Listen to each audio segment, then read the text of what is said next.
कानों से भगवत चर्चा नहीं सुहाती। बस वो बात बताओ जिससे हमारी कामना की पूर्ति हो जाए। जो कहो हवन कर दें।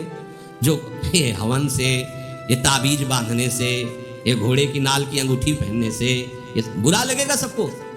कुछ नहीं होता, कुछ नहीं होने वाला। तो ये सब हरि के अनुचर हैं, सब हरि के अनुचर हैं। जानकी नाथ सहाय करे तो कौन बिगाड़ सके नर तेरो। है ये शुक्र शनिचर राहु के सब क्षण में वही है तेरे चेरो।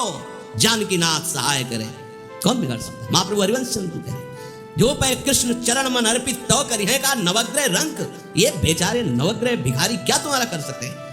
यदि तुम बादशाह श्री कृष्ण के दास हो तो ये चाहे जिस नक्षत्र में बैठे हो तुम्हारे अनुकूल चलेंगे, तुम्हारे अनुकूल चलेंगे। अपने को चढ़ा दो श्री हरि के चरणों में और हरि से विमुख हो तो, लेकिन ये सेवक हरि के हैं और हरि के तुम विमुख हो तो ये प्रसन्न हो ही नहीं सकते, तुम्हारा पतन ही होगा। पर ये संसार समझता नहीं।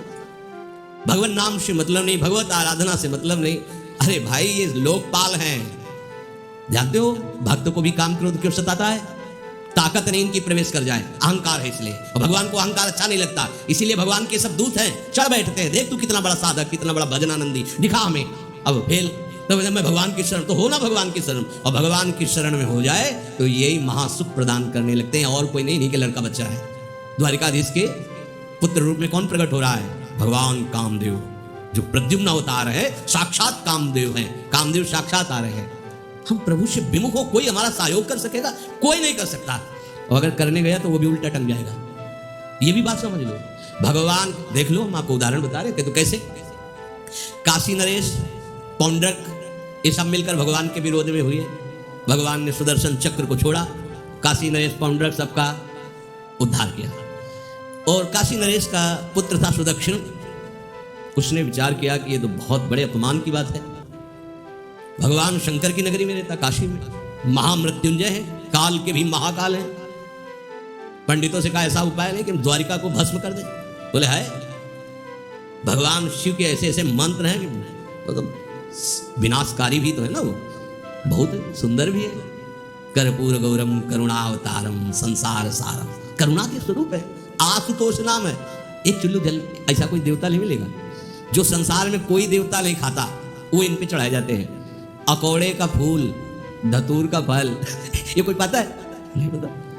इतने से वो प्रसन्न, इसीलिए वो आशुतोष रीझ जाए तो पूरा नगर का नगर सोने का ऐसे दे दिया, लंका उन्हीं दे दी। और अगर दृष्टि बदल जाए तो हनुमान जी बनकर पूछ में आग लगा उसी लंका को नाश कर। बड़े विचित्र है। हाँ है भगवान शंकर विनाशकारी, द्वारिका को भस्म कर सकते हैं। आराधना की सुदक्षिण ने बड़े बड़े विद्वान बुलाए। काशी तो विद्वानों की नगरी, और ब्राह्मणों की विद्वता तभी सार्थक है जब प्रभु में उसका समापन हो। विद्या कौन? जो भगवान से मिला दे। अविद्या कौन? जो अहंकार माया में लगा दे। तो उन विद्वानों की ये समझ में नहीं आया कि किसके विरोध में मुझे अनुष्ठान में बैठाना है। बैठ गए, अनुष्ठान शुरू किया। तो मंत्रों में ताकत तो है ही। भयंकर कृत्या प्रकट हुई, विश्व का विनाश करने की सामर्थ्य रखने वाली। मंत्रों के द्वारा उसे प्रेरित किया, जाओ द्वारिकापुरी को ही भस्म कर दो। और ये पता नहीं था कि द्वारिकापुरी ब्रह्मा की बनाई हुई नहीं है। सारी की सारी शक्तियां ब्रह्मा की बनाई हुई चीज पर बिगाड़ सकती हैं, लेकिन चिदानंद धाम में इनका तो प्रवेश नहीं। अब दूर से द्वारिका में दिखाई दिया, भयंकर ज्वाला में कृत्य आ रही। लोग भागकर भगवान के पास गए, प्रभु कोई भयानक मंत्र से आविष्ट होकर कृत्य आ रही जो नष्ट करना चाहती है द्वारिका। तुम्हें घबराने की जरूरत नहीं, ना बताने की जरूरत है। द्वारिका हर समय सुदर्शन से सुरक्षित है। और सुदर्शन कोई जड़ चक्र नहीं है, वो चैतन्य भगवत पार्षद है। जब जहां जैसा अवसर आता है वैसा वो रूप रख लेते हैं। एक को मारना है तो 100 अरे वाले, हजारों को मारना है तो 1000 अरे वाले, और अगर पूरा सिस्टम विनाश करना है तो अनंत अरे वाले सुदर्शन चक्र हो जाते हैं। और जब सेवा ये नहीं होती तो हाथ जोड़े भगवान के पास खड़े रहते हैं। ये कोई जड़ वस्तु नहीं कि तलवार है भगवान की तो तलवारें बनी खड़ी रहेगी, नहीं, पार्षद स्वरूप है। आवश्यकता हुई वही कौमुदी की गदा सुदर्शन, ये सब दिव्य है। पांचजन्य शंख सुदर्शन चक्र सेवा में थे। भगवान ने आदेश किया, देखो क्या है। सुदर्शन चक्र ने दौड़ाया कृत्या को, वहीं चल जहां से आई तो वहीं ले गए जहां पंडित लोग सब सावधान, मंत्र से अपने को सुरक्षित किए। ये बड़े खतरनाक अनुष्ठान होते हैं, जो मारण अनुष्ठान होते हैं, बहुत खतरनाक होते हैं। मतलब अगर सही माने में वो भगवत आराधक नहीं है तो फिर नष्ट भी कर देंगे, ऐसा नहीं। तो एक प्रसंग आता है कि एक शालिग्राम भगवान को नचा करके पैसे लेते थे। बहुत से लोग इकट्ठा हो गए तो चमत्कार को देखने वाले संसारिक जन होते हैं, तो ऐसे शालिग्राम रखते, ऐसे करते, शालिग्राम ऐसे ऊपर उठते, ऐसे नचाते लोग, अरे देखो भगवान इनके इशारे से नाच रहे हैं। ऐसा एक भक्त तो उसी नगर में एकांत में भजन करते थे, बड़े कई शिष्य उनके थे, भिक्षा मांगने हो गए, उन्होंने देखा आके गुरुजी से, उनका ऐसा भक्त कभी कर ही नहीं सकता। भगवान का भक्त अपने भगवान को प्रदर्शन नहीं बनाता, ये तो कोई तांत्रिक है, भक्त नहीं है। भक्ति की अलग संज्ञा होती है, ये कोई तंत्र सिद्ध आदमी है जो भक्ति का नाटक करके लोगों को ठग रहा है। बोले महाराज फिर आपको चलना चाहिए क्योंकि हजारों लोग उससे प्रभावित हो रहे हैं। बोले हम गए तो उसका सब बंद हो जाएगा ये दुकान मकान। बोले चलो ना महाराज, बड़ा ऐश्वर्य जमा हो रहा था, लोग भेंट रहा।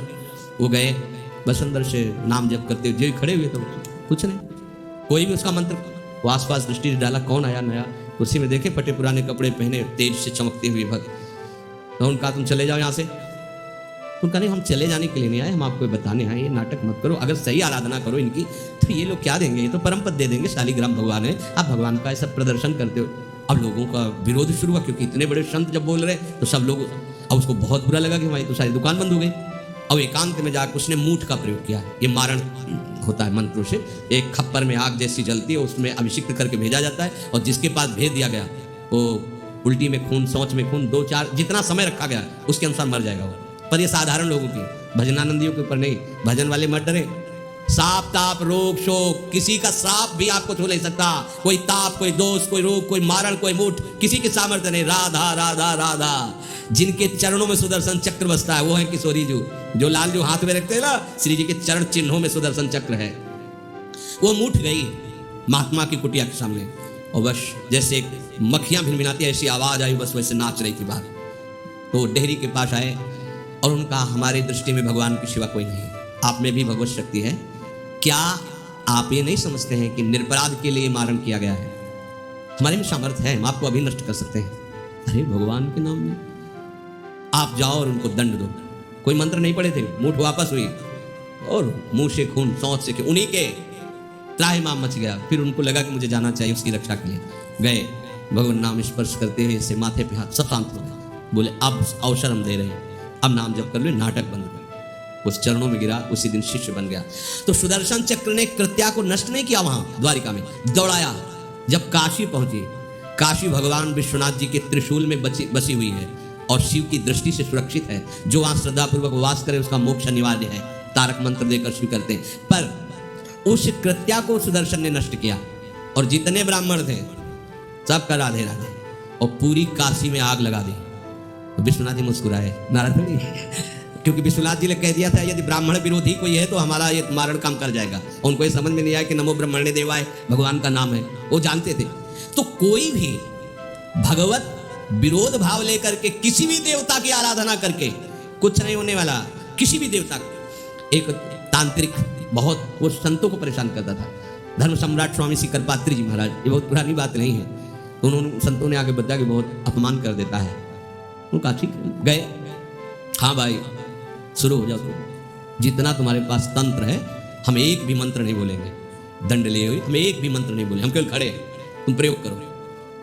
वो जो उसके तंत्र के प्रयोग, नारायण नारायण नारायण नारायण, कुछ नहीं बोले। अब हम प्रयोग करें तो उठा, साष्टांग दंडवत हुआ। बोले आप धर्म सम्राट करपात्री जी हैं क्या? क्योंकि इतनी सामर्थ्य केवल उन्हीं में है जो मुझे रोक सके दूसरे। बोले बंद कर दो, दोबारा शिकायत नहीं आनी चाहिए हमारे पास। तंत्रों में बड़ी सामर्थ्य होती है, लेकिन भगवान में अनंत सामर्थ्य होती है, अनंत सामर्थ्य होती है। इसलिए हमें कभी भी प्रभु से विमुख होकर कोई भी देवता बचा लेगा, ऐसा सोचना भी नहीं कि हम किसी की आराधना करके, ऐसा नहीं, वही आपको नष्ट कर देगा। भरत जी को, जड़ भरत जी को पकड़ ले गए जो चोर लोग थे, दस्यु लोग। उन्होंने देवी जी को कहा, बड़ा भ्रम है यार, वो जगत माता है, अम्मा है सारे जगत की, और बकरे की बलि दे लेते। उनका बच्चा बकरा नहीं हुआ क्या? जब जगन माता है, जगदम्बा है, जगत अम्बा है वो, तो क्या ये छोटे छोटे जीवों को जो बलि देते हैं, क्या उनको ये पता नहीं कि ये उनकी अम्मा है? उनके सामने काट रहे हो, माँ तुमसे प्रसन्न होगी, काट लो, अभी अवसर आएगा तब तुम्हें पता चलेगा। अब वो जो पकड़ के लाया गया था मनुष्य बलि के लिए, तो वो दस्युराज, एक बाजार सी लगी थी, उत्सव मनाया गया, उसे कहा गया था जो मनावे सो खाओ। तो जहाँ जाता अच्छे अच्छे पदार्थ खाता, तो दुकान वाले ने खा ले, थोड़ी देर बाद गड़ासा चलेगा। बोले क्यों? तो बोले तुम्हें पता नहीं क्या? बोले नहीं। बोले बलि के लिए लाए गए हो। अब तो जलेबी मुंह में रह गई। इसके बाद गड़ासा चले, आसपास देखा तो रक्षक इधर उधर थे, भाग लिया। अब रक्षकों ने देखा कि वो तो है ही नहीं। अब उनको बड़ा भय लगा। अब वहाँ कोई फोटो थोड़ी खींची गई थी कि बलि किसकी चढ़ानी है। अब वो भागे, महाराज जी बैठे थे पद्मासन में, जड़ भरत जी ब्रह्माकार वृत्ति, इन्हीं को पकड़ ले गए। बढ़िया तगड़ा तंदुरुस्त है। दशराज ने कहा बलि जो बुलाया गया, हाँ महाराज, अष्ट देख के प्रसन्न हो गया। तेजो में हष्ट पुष्ट ब्रह्माकार वृत्ति। बोले स्नान करवाओ। सालों से स्नान नहीं हुआ तो खूब उपटन लगा के स्नान कराया। खीर पुआ रबड़ी रसगुल्ला सामने भोग लगाओ, दबा के खूब खीर पूरी रबड़ी पाए। अब वो तो भगवान के प्रेमी भक्त हैं, ब्रह्माकार स्वरूप है, अपने स्वरूप में स्थित है। इसके बाद तिलक लगाया। बोले गर्दन झुका। भरत जी अंदर से खीर खाया ना, तो गर्दन भी झुका, गर्दन भी कटेगी। भक्त की गर्दन यदि श्रद्धा से झुके तो ठीक, अगर जबरदस्ती से झुका दिया तो तुम झुकाने लायक नहीं रह जाओगे, भी ध्यान रखना। क्योंकि ये गर्दन अब गर्दन नहीं, ये किसी और की शान बन चुकी है। भक्त की गर्दन किसी की शान है और वो उनकी शान है जो सबकी जान है। देवी जी की मूर्ति में आग लग गई, दाह शक्ति पैदा हो गई। जे ही जड़ भरत जी का शरीर ऐसे किया, फाड़ करके मूर्ति भद्रकाली प्रकट हो गई और जो गड़ा सा काटने उसी को उठाया, काट काट के उन्हें दशराज से लेकर समस्त सांप को काट करके खून की होली खेल दी। भरत जी ने देखा जब कोई काटने वाला नहीं है तो बोले ठीक है अब चलो पचाने के लिए टहलते हैं, थोड़ा खीर बुआ खाया, चल दिए, कोई रोक। देवी जी से एक बार भी लिखा कि माँ बड़ी कृपा। जो भगवान का भक्त है वो दूसरे की कृपा भी नहीं मना सकता है। एक बार भी मुड़कर ऐसा प्रसंग नहीं आया कि देवी जी कर दे बड़ी रक्षा के कुछ नहीं। प्राण जाने पर कोई भय नहीं, रक्षा होने पर किसी की स्तुति नहीं, अपने मंगल विधान। हरि आश्रय, सत्संग हरि आश्रय देता है, बहुत बड़ा बल हरि है, मान लो। तो एक दिन आपसे कह रहे थे कि जब आपने देखा नहीं उनको, उनसे बात नहीं हुई, तो आप उनके जनों से बात सुनकर उनकी तरफ चल पड़े, इस बात से हरि आपके ऋणी हो जाते हैं। भगवान इसी बात से ऋणी हो जाते हैं। बस ये बात आप हृदय में बैठा लीजिए। जैसे लोग प्रश्न करते ना कि हमने भगवान को देखा नहीं, भगवान को हम कैसे, किसी की बात तो मान लो ना। आप मान लो, वो तो आपके अंदर भी बैठे हुए हैं, वो आपको इतना प्यार देने लगेंगे। जहां कोई सहायक नहीं होगा वहां हरि आपको दिखाई देंगे। देख लेना, बिगड़ी ऐसे क्षण में बन जाती है, ऐसा लगता है गला कटा तो वो तलवार गले तक आएगी, हार बनकर सुगंधित फूल बन जाएगी, पर गले तक आने आने तक तुम्हारी निष्ठा देखी जाएगी। नहीं नहीं, बस मेरे हरि का यही विधान, वो आते आते हार बन जाएगी। वो तलवार तुम्हारा गला नहीं काट पाएगी, क्योंकि गले में हरि नाम चल रहा है। मान लो हमारी महालक्ष्मी चरण चापती रहती, क्या चाहिए तुम्हें, क्या चाहिए। आप सच्ची मानते, क्या मतलब कितनी मलिनता छा गई। हम इसको मार देंगे तो 2 लाख रुपए मिल जाएंगे, ये कर देंगे तो। अरे भैया, अगर तू हरि नाम जपेगा तो इसकी कीमत नहीं है, कीमत नहीं, अमूल्य वस्तु है। इसके ब्याज में तू कुबेर बन सकता है, मूल्य तो कभी खत्म होता ही नहीं है। ब्याज में तू ब्रह्मा बन सकता है, बनना तो चाहे। भक्तजन तो कहते हैं नहीं चाहिए मुझे ब्रह्मा का पद, परमेष्ठी पद, नहीं चाहिए सम्राट पद, नहीं चाहिए योग की सिद्धियां, मुझे प्रभु आपकी दास्ता चाहिए। ये बात कितना महासुख होगा उस भक्त को जो इन बातों को कह रहा है, नहीं चाहिए मुझे मोक्ष सुख नहीं चाहिए। वो ऐसे थोड़ी कह रहा है, श्रद्धा से नहीं कह रहा, अनुभूति से कह रहा है, मुझे नहीं चाहिए ये सब। इनमें वो सुख नहीं है जो आपके चरणों के समीप रहने में सुख है। नहीं सत्संग भजन नहीं हरि को, श्रवण न राम कथा अनुरागी, सुत बीतदार भवन ममता सोवत अति न कबहु मत जागी। अरे तेरी बुद्धि सो रही है, जगा दे। पुत्र में, रुपया में, स्त्री में, मकान में, इसमें सबकी ममता होती है, सबकी, जितने सृष्टि में पैदा हुए। केवल सत्संगी की नहीं होती। जो असली सत्संगी है उसकी ममता प्रभु के चरणों में होती है, क्योंकि वो जानता है सब रूपों में प्रभु ही है, ये सब पसारा प्रभु का ही है, इसलिए ममता उसकी प्रभु के चरण। एक अहमता ममता ये जग में है दुख जाए, ये जब श्री जी की ओर लगे तो होत परम। जाग जा, बिना जागे दुख दूर नहीं हो सकता। जैसे स्वप्न में हम देख रहे हैं कि समुद्र में डूब रहे हैं, अब जागृत में आसपास सैकड़ों नाव लगा दे तो बच जाएगा क्या वो, क्योंकि वो तो सो रहा है और वो स्वप्न में देख रहा है। अब हम नाना प्रकार के तैराकों को बाहर तैनात रखें तो उसको कोई सुख मिलेगा क्या, क्योंकि स्वप्न में उसको अगर सुखी करना है तो एक उपाय, जगा दे। जगा दो तो ना समुद्र रह गया ना डूबना रह गया।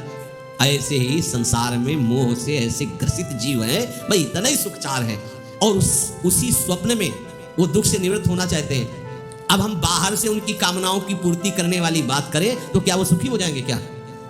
इसीलिए कोई साधु जो भगवत मार्ग का पथिक है वो कभी सपोर्ट नहीं करेगा जाओ ऐसा, वो जाओ ऐसा ही है जैसे उस स्वप्न में समुद्र में डूब रहा है, बाहर से हम जल जहाज नाव तैराक सब लगा रहे हैं, लेकिन वो नहीं सुखी होगा, क्योंकि उसके सुख का कारण तब बनेगा जब स्वप्न हटे। स्वप्न तब हटेगा जब वो जागे। जो सपने सिर काटे कोई बिन जागे दुख दूर न होई, तो उसको जगा दो। साधु जन क्या करते हैं? जगा देते हैं उसको। जागो, कहां मोह निशा सब सोवनिहारा, देखे स्वपन अनेक प्रकारा, यही जग जामिन जागे जोगी। योग भगवान से जो तुमने वियोग कर रखा है, तुम जगो। जे ही जगोगे तो जे ही जाने जग जाए हेराई, जागे जथा स्वपन भ्रम जाई। कोई नहीं यहाँ। एक कल श्लोक मत्तः परतरम नान्यत् किंचिदस्ति धनंजय, मेरे सिवा कोई नहीं। ये कब पता चलेगा? जागने पर। तो हमें ये बहुत कुछ दिखाई दे रहा है, स्वप्न है। तुमा कहूं मैं अनुभव अपना, सत हरि भजन जगत सब सपना। तो बोले तुलसीदास हरि नाम सुधा तजी, सठ हठ पियत विषय विष मांगी। अगर कहीं संतों के पास भी गए तो क्या मांग रहे हैं? हट करके विषय विष मांग रहे हैं। वो आत्मदेव नाम के ब्राह्मण थे, सब कुछ समृद्धि थी, संतान थी नहीं, बड़े दुखी गृहस्थी में। हमारा कुल चलाने वाला होना चाहिए, बड़ा भ्रम बैठा हुआ है। हमारा कुल चलाने वाला नहीं, सब बेकार, जीवन ही बेकार हो गया। बिना गुरु के यदि शास्त्र पढ़ोगे ना तो भ्रमित हो जाओगे। स्पष्ट लिखा, पुत्र नाम के नरक की उसको प्राप्ति होती जिसके संतान नहीं होती। अब तो गृहस्थ में बेचारा पड़े परेशान। उन्होंने सोचा इससे अच्छा है आत्महत्या कर लें। बहुत संतों के पास जाकर के यज्ञ करके सब अपनी कामनाओं की पूर्ति चाहते, दान पुण्य दे करके। उसने भी जितना उपाय हुआ किया, नहीं हुई संतान। मरने के लिए जंगल में उधर से एक सन्यासी जी आ रहे थे, देखा साधु तो ब्राह्मण तो थे, उठे प्रणाम किया, देखा उनको उदास क्यों हो। उनका महाराज उदास ही नहीं, मैं तो आत्महत्या करने आया हूँ यहाँ जंगल में। अरे ये तो महापाप है, आत्महत्या तो बड़ी दुर्गति का कारण है। बोले महाराज अगर आप बचाना चाहते हो तो आप कृपा करो। क्या क्या चाहते हो? बोले हमारे पास सब कुछ है, बेटा नहीं दोगे तो हमारा जीवन बेकार। तो उन्होंने अंतर्दृष्टि से देखा और कहा 7 जन्म तक तेरे पुत्र नहीं भाग्य में तेरे लिखा है। तो उसने कहा फिर तो अभी मरते हैं, आत्महत्या करते हम 7 जन्म के बाद हम 7 दिन नहीं जिएंगे, हमें पुत्र चाहिए। संत का दयालु। देखो जिनके पास तपस्या और भजन का धन होता है, जब भगवान अधीन है तो कुछ भी कर सकते हो, कुछ भी कर सकते। प्रारब्ध बेटाना कोई बड़ी बात नहीं, प्रारब्ध जानना कोई देवता थोड़ी है, तुम्हारा पीछे का किया हुआ कर्म है। और इधर जोर का भजन है, भजन के प्रभाव से कर्म को नष्ट करने में देर थोड़ी लगती है। ये तो अच्छे शुभ कर्म करो तो तुम्हारा प्रारब्ध बदल जाएगा। भजन का प्रयोग प्रारब्ध बदलने के लिए थोड़ी है। पर वो ऐसा हट के, तो उनका देखो हट करने से लाभ नहीं मिलता है। उनका हमें उपदेश नहीं, हमें पुत्र चाहिए। अगर आप भगवत प्रेरित होकर यहाँ आए हो तो आप हमें। तो उन्होंने तपस्या के बल से फल की रचना की और कहा जाओ अपनी पत्नी को ये फल पवा दो और इससे निश्चित पुत्र होगा। बहुत प्रसन्न, अब कामना पूर्ण थी। तो देख लो प्रभाव, देखो कामना का। प्रसन्न हुए आए, धुंधुली नाम था उनकी पत्नी का, नाम भी बहुत बढ़िया था, धुंधुली। वो कहा कि देखो ये फल खा लो, तुम्हारी संतान हो जाएगी। बहुत मीठी बात बोलती थी, मृदुभाषी, कपट हृदय। अलग अलग क्षेत्र होता है, हृदय कपट और मुख में मीठी बात। बहुत संभल के व्यवहार करना चाहिए ऐसे लोगों से। मधुरिया बानी, मीठी, क्या मृदु भाषा। नहीं प्रीतम आप चिंता मत करो, फल ऐसे थोड़ी खाया जाता है, नहा धो के पवित्र होके फिर। हाँ उनका ये बात, आप अपने काम में लगो, हम पा लेंगे ऐसा। अब आपको विश्वास है, मतलब विश्वास करो, इसमें क्या विश्वास, आप भी तो चाहती ना पुत्र हो। बोले हाँ। वो जो ही गए तो अपनी बहन को बुलाया और कहा सुनो अभी तो हम 4-5 रोटी कढ़ी चावल सब पा लेते हैं, पूड़ी खीर पुआ। गर्भ रहेगा तो पेट तो उसी से भरा रहेगा, तो हमारा भोजन रुक जाएगा। बोले हाँ ये तो बात है। अब जब पेट बढ़ेगा, अगर घर में आग लग गई तो फिर भाग नहीं पाएंगे, तो हम जल जाएंगे। ये निगेटिव सोच वाले लेते। और पंडित जी तो इसी बात में लगे कि गर्भ रह जाए तो क्या करेगा तुम्हारा, हम खाएंगे तो है नहीं, पक्की बात, पर करें तो क्या करें। पंडित जी को कैसे समझो, उनका देखो एक बात है, हमारे गर्भ है, हमारे कई लड़के हो चुके हो, गरीबी है ही है हमारे यहाँ, तुम कुछ पैसा दे देना और ये नाटक करना कि मैं गर्भवती हूँ। बच्चा समय होने पर हम पहुँचा देंगे, हम घोषित कर देंगे हमारा बच्चा मर गया।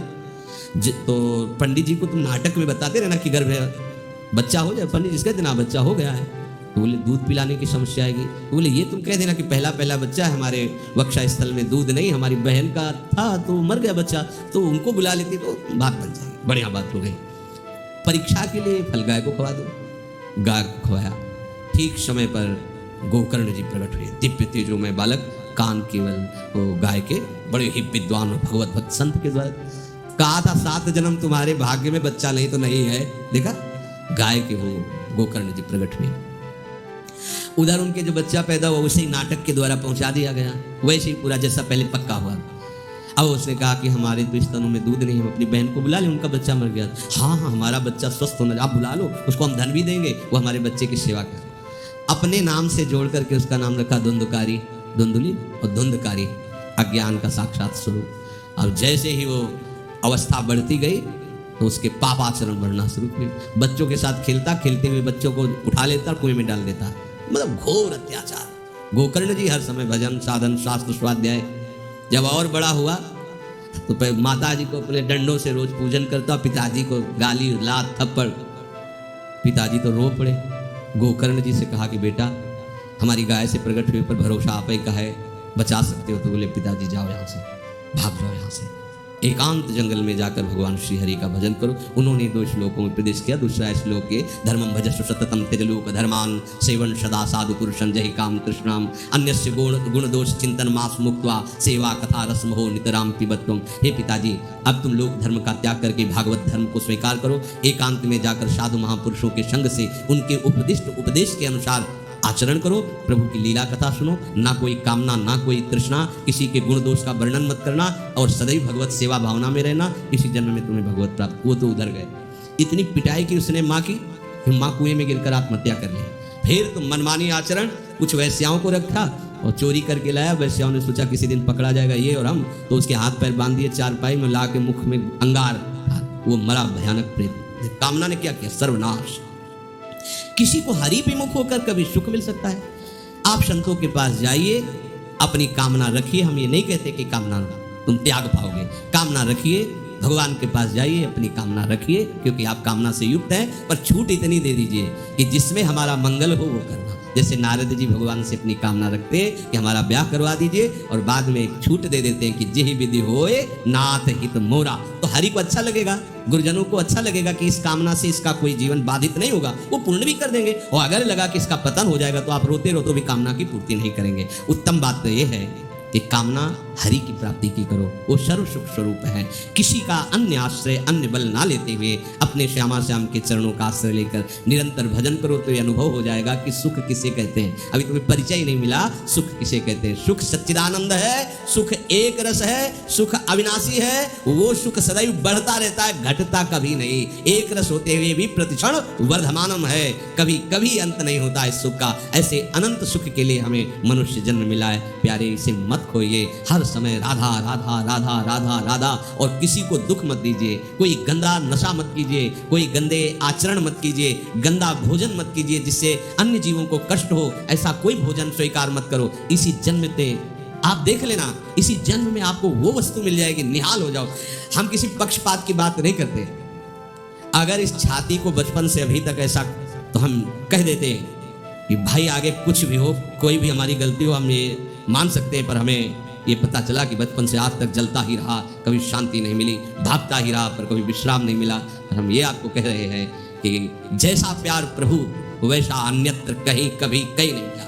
और प्रभु के प्यार का मूर्तिमान स्वरूप हमारी प्यारी जी निहाल कर दिया। प्रभु ने प्यारी जी के चरणों का आश्रय और उनका परिचय देकर, पूछो बस, यहाँ वाणी मौन हो जाती है। प्यारी जी तो प्यारी जी, और हम ही नहीं, आप सब महाभाग्यशाली है। वृंदावन आए, राधा किशोरी जी के घर में आए और उनकी चर्चा सुन रहे, उनके सिद्धांत सुन रहे।